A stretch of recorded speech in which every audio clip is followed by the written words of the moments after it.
नमस्कार, आप देख रहे हैं जीटीवी न्यूज। दिल्ली नगर निगम में हो रहा है निजीकरण। इस निजीकरण के खिलाफ आप पार्टी के बड़े नेता और कर्मचारी ने किया प्रदर्शन। इस प्रदर्शन को खत्म करने के लिए पुलिस ने किया बल का प्रयोग। विधायक अखिलेश त्रिपाठी को आई चोट, पुलिस ने प्रदर्शनकारियों को किया गिरफ्तार। दिल्ली सरकार और केंद्र सरकार को बीच की लड़ाई अब दिल्ली नगर निगम में साफ देखी जा रही है। इस लड़ाई का कारण है दिल्ली नगर निगम के चुनाव। एक तरफ दिल्ली सरकार है तो दूसरी तरफ केंद्र सरकार, दोनों के बीच पिसता आम नागरिक जो कभी केंद्र की तरफ देखता है तो कभी राज्य सरकार यानी दिल्ली सरकार की तरफ।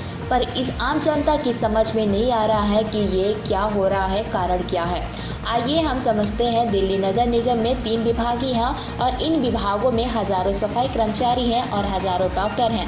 पर जो लोग दिल्ली नगर निगम के विभागों में काम करते हैं, अब ये लोग परेशान हैं। कारण है सैलरी न मिलना। जब सैलरी ही नहीं मिलेगी तो कर्मचारी कब तक भूखे पेट काम करेगा। और एमसीडी के डॉक्टरों को 4 महीने से सैलरी नहीं मिली है तो सफाई कर्मचारियों को भी सैलरी नहीं मिल रही है।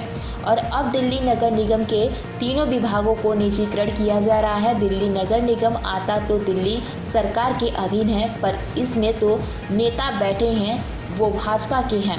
अब दिल्ली सरकार केंद्र सरकार दोनों को दिखाई दे रहे हैं। दिल्ली नगर निगम के चुनाव, इसलिए लड़ाई होना तो होगी ही।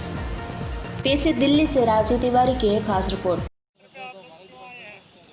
सिविक सेंटर में इसलिए आए हैं क्योंकि जिस तरह से एमसीडी एक साजिश के तहत इसको प्राइवेट हाथों में देने की कोशिश कर रही है, जिससे कि बेरोजगारी बढ़ेगी, लोग काफ़ी बेरोजगार होंगे, उनके साथ जास्ती है ये लोगों के साथ।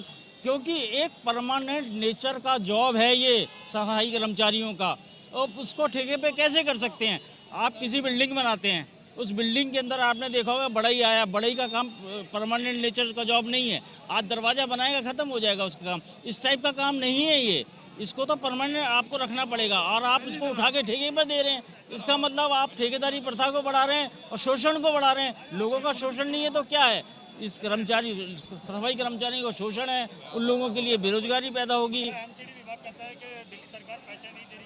अरे दिल्ली सरकार, केंद्र सरकार उनको पैसे नहीं दे रही है 10 साल से। वो जो 12,000 करोड़ रुपया वो क्यों नहीं दे देती केंद्र और दिल्ली सरकार का? आप 5 साल का आंकड़ा उठा के देख लीजिए, उसके बाद बहस कीजिए कि कितना सरकार ने पिछले साल के अपेक्षा ज़्यादा पैसा दिया एमसीडी को।